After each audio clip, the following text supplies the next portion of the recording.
නැවතත් මම ඉස්රායල් පාඩමක් සමග ඔබව හමුවන්නට පැමිණ සිටින්නේ මේ.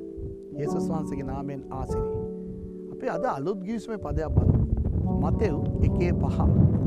මෙන්න මෙහෙම කියනවා මතෙව් 1:5.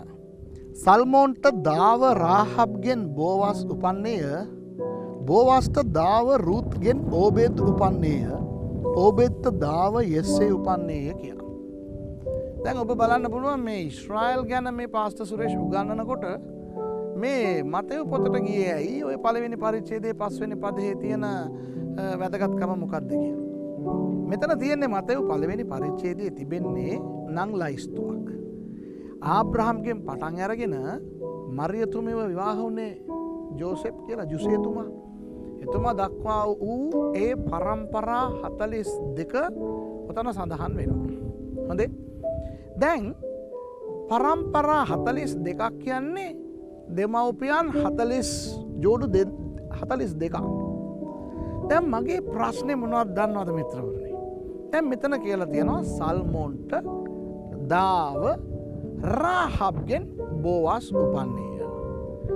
බෝවස්ට දාව රුත්ගෙන් ඕබෙද් උපන්නේය. දැන් මට තියෙන ප්‍රශ්නේ මේකයි.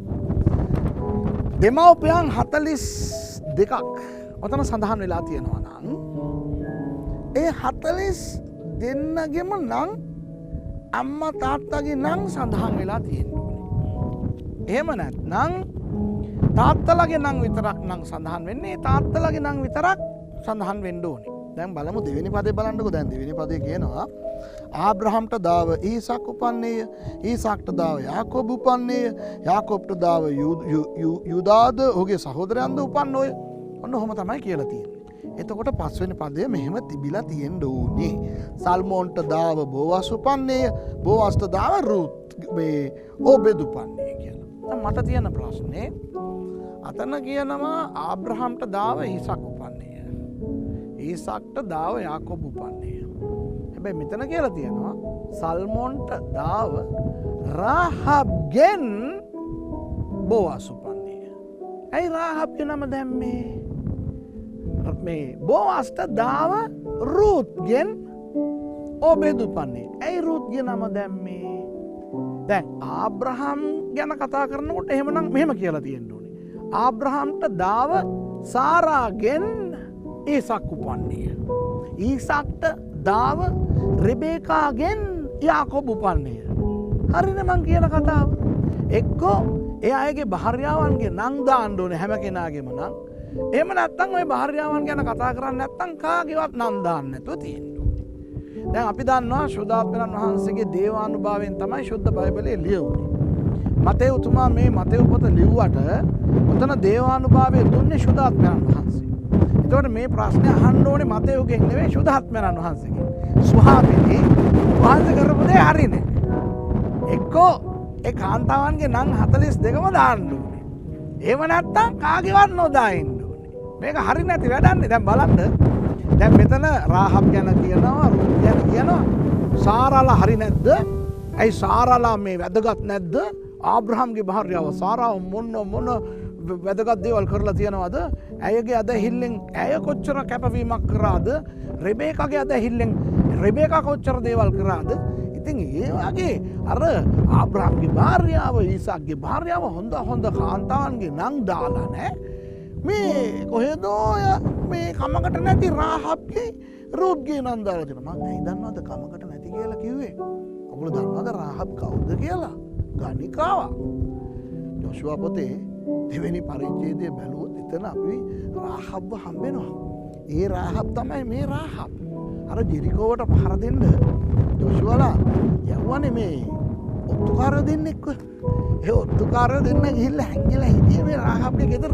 රාහබ් ගැන කතා කරලා තියෙනවා. එතන කියලා තියෙනවා ලස්සනට ඇය ගණිකාවක් විතර නෙවෙයි ගණිකා මඩමක් පවත්වපු පුද්ගලයෙක් කියලා. ඒ වගේ අර චරිතේ එච්චර හොඳ නැති එක්කෙනෙක්ගේ නම දාලා අර සාරා රෙබේකා වගේ හොඳ කාන්තාවන්ගේ නම් නොදා තියෙනවා. ශුද්ධාත්මයන් වහන්සේ කරපු වැඩේ එච්චර හරි නෑ නේද? දැන් රුත් කියන්නේ කවුද? දැන් අපිට රුත් කියලා බයිබලේ පොතක් තියෙනවානේ. ඉතින් ඒ නිසා අපි හිතනවා රුත් කියන්නේ හරි හොඳ කාන්තාවක් කියලා. රුත් කියන්නේ මොාබ් කාන්තාවක්. මොාබ්වරු කවුද දන්නවද? ශාපලත් මිනිස්සු. මතකද ලෝත් අබ්‍රහම්ගේ අයියාගේ පුතා. අන්න ඒ ලෝත් එයාගේ භාර්යාවයි දුවරු දෙන්නයි සමග ගිහිල්ලා සෝදොම් වල ජීවත් වුණා මතකද? එතකොට දෙවියන් වහන්සේ සෝදොම් ගොමෝරා රටවල් දෙක ගෙන්දගම් යවලා විනාශ කරානේ. එතකොට දෙවියන් වහන්සේ කිව්වා ලෝත්ටයි පවුලටයි බැනලා යන්න දුවන්න කියලා. දේව දූතයන් යවලා කිව්වා දුවන්න කියලා. ඉතින් මේ හතර දෙනා පන්න කඩාගෙන දැන් දුවනවා. දුවනකොට අර ලෝත්ගේ භාර්යාව හැරිලා බැලුවා. ඒ වෙනකොට අර ගෙන්දගම් ඇවිල්ලා එයාව මේ වහලා එයා ඒකෙන් ලුණු කණුවක් වුණා කියලා මේ අපි බයිබලේ බලනවා උත්පත්ති පොතේ. අතටත් ඔබ ඉස්රායෙල් ගියොත් ඔය මල මුහුද පැත්තෙන් එලාට ඉඳලා උඩට ගමන් කරගෙන කුම්රාන් හරහා යනකොට මල මුහුද පටන් ගන්න හරිය තියෙන යට පැත්තෙන් දකුණු පැත්තෙන් අන්න එතන සෝදෝම් තියෙනවා. එතන ගියොත් පාරේ ඉනේ අපි වාහනේ නවත්තලා උඩ බලන්න පුළුවන් අර කණුව තාම තියෙනවා. අර ලුණු කණුව තාම තියෙනවා. හරි. ඉතින් එතනට ගිහිල්ලා ඒ ඕනම ගලක් අරන් පොඩ්ඩක් ලෙව ගාලා බැලුවොත් අර ලුණු ගතිය තාම තියෙනවා. ඉතින් මේක මේ අසත්‍ය කතාවක් නෙවෙයි සත්‍ය ඓතිහාසික සිදුවීම් වෙච්ච කතා. හරි. දැන් ඊට පස්සේ මොනවද දන්නවද උනේ? ඒ ලෝත් දුවර දෙන්නත් එක්ක ගිහිල්ලා ඒ ළඟ තිබුණා පොඩි නගරයක් සෝවාර කියලා. දැන් එහෙ ගිහිල්ලා ජීවත් වෙන්න බයයි. ඇයි? මේ මොන වගේ මිනිස්සු ඉන්නවද දන්නේ නැහැ. මොන වගේ මිනිස්සුක් ලැබෙයිද දන්නේ නැහැ. දැන් සෝදොම් වල ගිහිල්ලා ජීවත් වෙලා ගෙන්දගම් වැටලා අන්තිමට පණ කඩාගෙන දුවන්න වුණා. ඉතින් ඒ නිසා මිනිස්සුත් එක්ක ජීවත් වෙන්න බය වෙලා ගිහිල්ලා කන්දක් උඩ ගිහිල්ලා ගුහාවක ජීවත් වුණේ. දැන් මේ මගේ පිටිපස්සේ පේනවනේ දුඹුරු පාට මේ පරිසරය. ඉතින් මේ කිරවනා ගල් මේ ඇති වෙලා තියෙන ස්ථානය මේ වගේම තමයි අර ලෝත්ලා ගිහිල්ලා ජීවත් වුණ මේ පළාත මෙන්න මේ වගේම. හැබැයි මේ බලන්න ලංකාවේ ලස්සනත්වයේ පිටිපස්සේ පේනවා අර වලන කොළ පාට කඳු පේනවා. දැන් එහෙම නෙවෙයි. තනිකර දුඹුරුම නිකන් අර මේ කාන්තාරේ වගේ පළාතක්.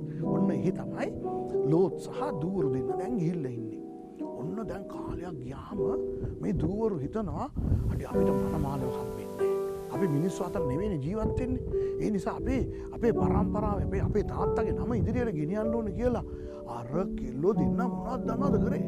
අනේ මන්ද කොහෙන් ඔය අරක්කු කසිප්පු හොයා ගත්තද කියලා කොහෙන් හරි මත්පැන් වගේක් හොයාගෙන තාත්තට කොණ්ඩ දීලා තාත්තා මත් වෙලා වැටුනාම මේ දුවරු දෙදෙනා ඒ තාත්තත් එක්ක ඒ අනාචාරව හැසිරිලා ගැප් ගත්තා. ඒ දුවරු දෙන්නටම පිරිමි දරුවන් ඉපදුණා.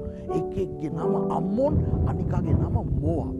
අන්න එහෙම ඇති වෙච්ච පරම්පරාවන් දෙක තමයි අම්මෝන්වරු සහ මෝවබ්වරු. ඒ කියන්නේ අපි මෝවබ්වරු ගැන කතා කරන්නේ රුත් ගැන කතා කරන්නේ. පාටන් ගත්තෙම පිළිකුලකින්. ඒකයි දෙවියන් වහන්සේ ඊශ්‍රායල් ජනතාවට කිව්වේ හලෝ අර මෝවබ්වරුන් එක්ක අම්මෝන්වරුන් එක්ක කිසිම ගනුදෙනුවක් කරන්න එපා. ඒගොල්ලන්ගේ රට හරහා යන්නවත් එපා කියලා. ඉතින් අර ගණන් කතාව 22 23 එහෙම උගල කියවලා බැලුවොත් මේ මෝවබ්වරුන්ගේ රජවරයෙක් තමයි බාලක් රජතුමා. මේ ඊශ්‍රායල් දේශයට ශාප කරන්න ඕනේ කියලා බාලම් කියන ප්‍රොෆෙටවරයෙක්ව කුලියටගෙන ශාප කරන්න හදලා ඒ මනුස්සයට ශාප කරන්න බැරුව ඊට පස්සේ මේ අය අතරට මේ මෝවබ් කාන්තාවන් යවලා ඊශ්‍රායල් ජනතාව ලිංගික පාපයට වටලා දෙවියන් වහන්සේ ඒගොල්ලන්ව විනිශ්චයට පත් කරන්න එහෙම මේ සැලසුම් කරලා තිබුණේ. ඒ වගේ ඔය මෝවබ්වරු කියන්නේ අර එපා කරපු පටන් ගන්නකොටම ඉතා නපුරු විදියට අනාචාර විදියට පටන් ගත්ත ශාපලත් දේශයක්. එහෙන් ආපු එක්කෙනෙක් තමයි රුත්. එතකොට රුත් කියන්නේ ශාපයක්. රාහබ් කියන්නේ ගණිකාවක්. සාරා රෙබේකා යන හොඳ අයගේ නම් දාලා නෑ මතෙව් පොතේ. ගණිකාවගේ නම කොයි සාපයකගේ නම කොයි දාලා තියෙනවා. මේක හරි නෑනේ. ඒ නිසා තමයි මං ඔයලා බැලුවා මොකද්ද මේ සුදත්නන් වහන්සේට වෙලා තියෙන්නේ කියලා. පස්සේ තමයි මිත්‍රවරුනේ මට තේරුනේ මේ දෙන්න කරපු දේ නිසා දෙවියන් වහන්සේ ඒගොල්ලන්ට ගරුත්වයක් දුන්නා කියලා. දැන් බලන්න පොතක අපි කාගේ හරි නමක් දානවා නම් ඒත් මුල් හරි දැන් මම පොත් ලියන එක්කෙනෙක්නේ මගේ ගොඩක් ඉංග්‍රීසි පොත් තියෙනවා සිංහලෙන් නෑ තාම එකක්වත් ඉංග්‍රීසි පොත් තියෙනවා දැන්. ඒ වුණාට මගේ පළවෙනි පොත අවුරුදු ගණනාවට කලින් ඕල්ඩ් ටෙස්ටමන්ට් ප්‍රොෆෙට්ස් කියලා එකක් ලිව්වා. ඉතින් ඒක ලියලා දැන් මගේ පළවෙනි පොත මම හඳුන්වා දෙනකොට අර ඇක්නොලෙජ්මන්ට්ස් කියන කැලලක් එනවානේ අර එක එක්කිනාට ස්තුති කියන අවස්ථා. ඉතින් ඒවයි මම නන් ටිකක් දානවා. ඒ කියන්නේ මට මෙහෙම උදව් කරපෙක් කෙනා මේ අත් එක්ක මං හිටියා කියලා. ඒතර මම මොන වගේ අයගේ නන් දාන්න නැද්ද කියලා හිතලා බලන්න. පාස්ටර් කූල්ටන් වික්‍රමරත්න මගේ ප්‍රින්සිපල් හැටියට හිටියා අන්න එයාගේ නම දැම්මා. එයා ලොකු දේවදාසෙක්නේ. පාස්ට චාන්ඩියටතේ මම මේ සේවය කර ඇයි පාස්ට චාන්ඩිලා ලොකු අයනේ. ඉතින් ඒ වගේ අර ප්‍රසිද්ධාය අර මම දන්න අඳුරන මට උගන්නපු ඒවගේ අර හොඳ වැදගත් අයගේ නම් දැම්මේ එකක් ඒගොලන්ට ස්තුති කරන්න අනිත්තක මගේ පොත ඇරං මිනිස්සු බලන්නකොට ඒගොල් හිතා යම් මේ පාස්ට සුරේෂ් කියන හදයක් මේ ලොකුලොකු කයියොත් එක්ක ආශ්‍රය කරලා තියෙනවා ඉඳලා තියෙනවා. ඉතින් මේ මනුස්සගේ පොත කියවලා බලන්න ඕනේ නේ කියලා. ඉතින් එහෙමනේ අපි කරන්නේ නේද? දැන් සුදාත්මයන් වහන්සේ අලුත් ගිවිසුම දෙනවා. දැනට පරණ ගිවිසුම තියෙනවා දැන් අලුත් ගිවිසුම දෙනවා.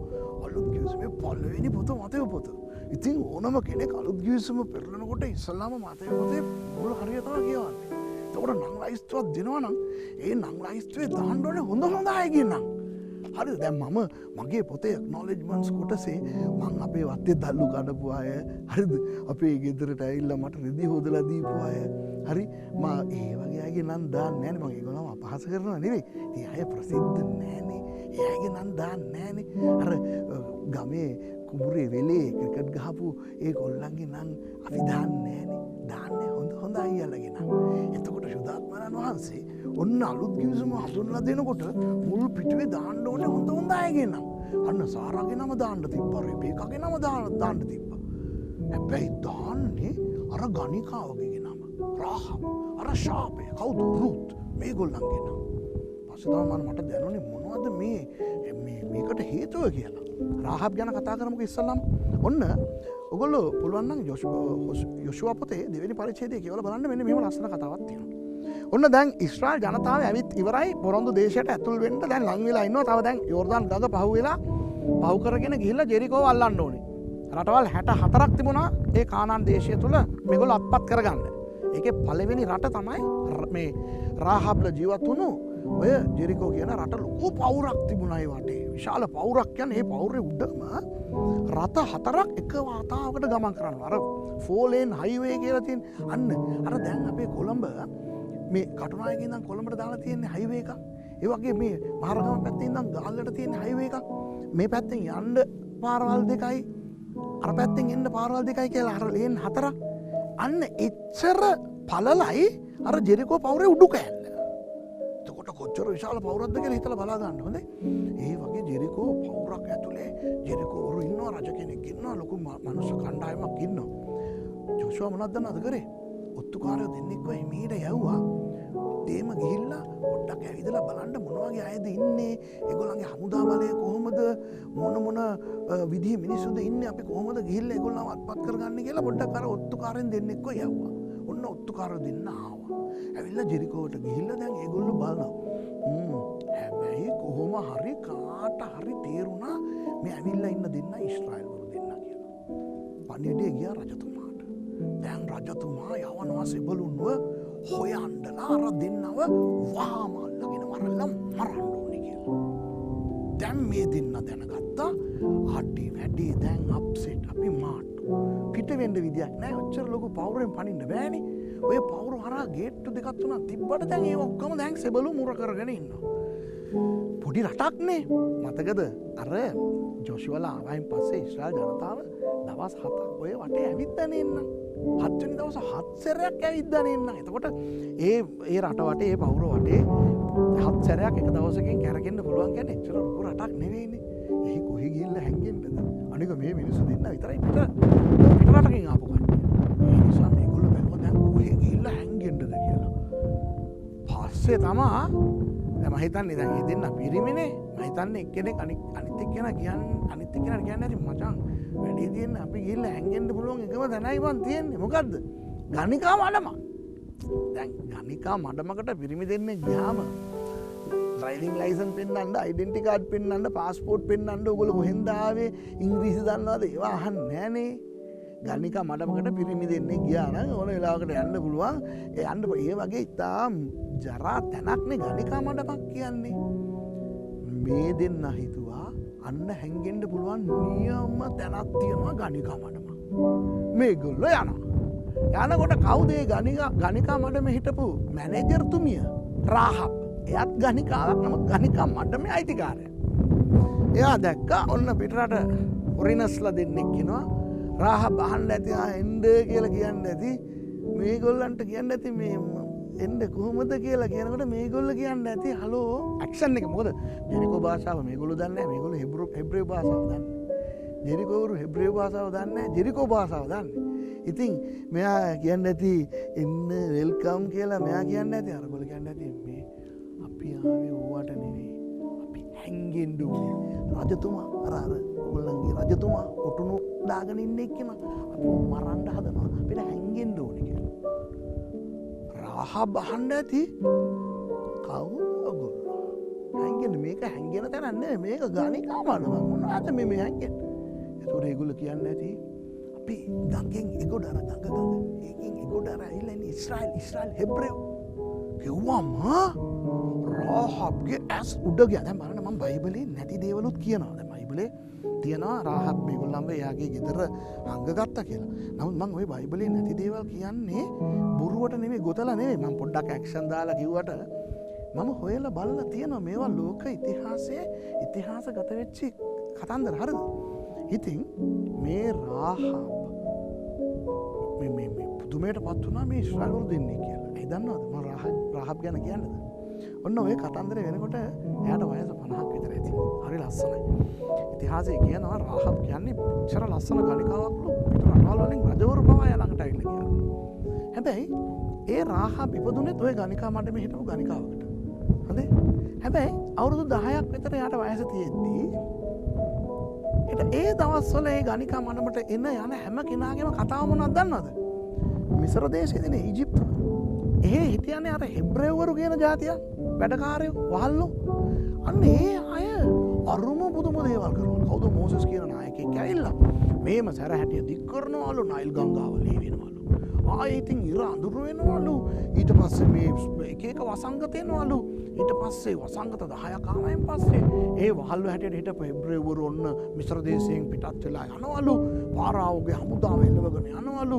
හැබැයි රතු මුහුද දෙකට පැලුනලු. මේ මිනිස්සු ඒක හරහා ගමන් කරාලු.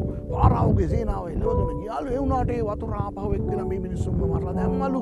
ඒ ඊශ්‍රායල් ජනතාව ඒ විදිහට කාන්තාරෙන් ගමන් කරාලු කියන කතන්දරේ තමයි ඒ කාලේ හැම කෙනාම කතා කරපු දේ. දැන් මේ අවුරුදු 10ක ළමයාට මේ කතාව තමයි ඇහෙන්නේ මේ ගණිකා මණ්ඩපට එන්න යන හැම කෙනාගෙම. කුතුහලයක් ඇති වේද නැද්ද? දැන් බලන්න දැන් අපි දන්නවා ඉස්සර අපේ ලංකාවේ යුද්ධය තිබ්බ කාලේ. හිටපු ගමන් කොළඹට බෝම්බයක් ගහනවා නැත්තම් ත්‍රස්තවාදීන් එනවා. එතකොට ඒ කාලේ හරි බයයි. ඇත්තට බයයිනේ. දැන් අපි මෙහෙම හිතන්නකෝ. දැන් ඒ කාලේ අපිට ආරංචියක් ලැබෙනවලු අන්න කොළඹ කොතනට හරි මේ ත්‍රස්තවාදීන් ඇවිල්ලා කියලා. කොච්චර බයක් තිබුණාත් ඔය හරි ඉඳන් අර ත්‍රස්තවාදීන් දැකගන්න ලැබුණා නම් අපිට ආසයිද නැද්ද කියන්න.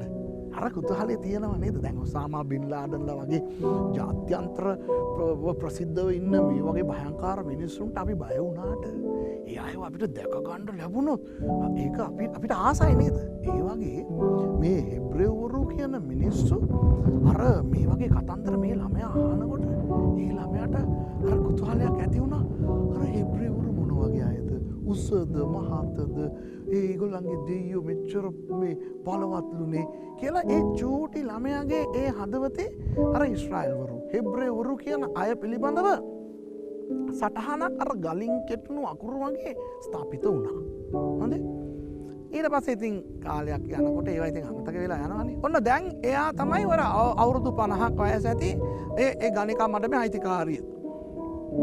හිටපු ගමන් ඔය මෑතකදී ඉඳන් ඒ රටේ ඉන්න අය කතා වෙනවා අර අවුරුදු 40කට කලින් මිස්ර දේශයෙන් ආපු අර හෙබ්‍රේවරු ඔන්න ගඟෙන් එගොඩ අපේ රටට ආසන්නව ඇවිල්ලාලු ඕන වෙලාවක එයාගෙන් අපිට තර්ජනයක් එල්ල වෙන්න පුළුවන් කියලා. ඉතින් දැන් ජෙරිකෝ වල හිටපු කට්ටිය දැන් ඇලර්ට් වෙලා බය වෙලා ඉන්නේ.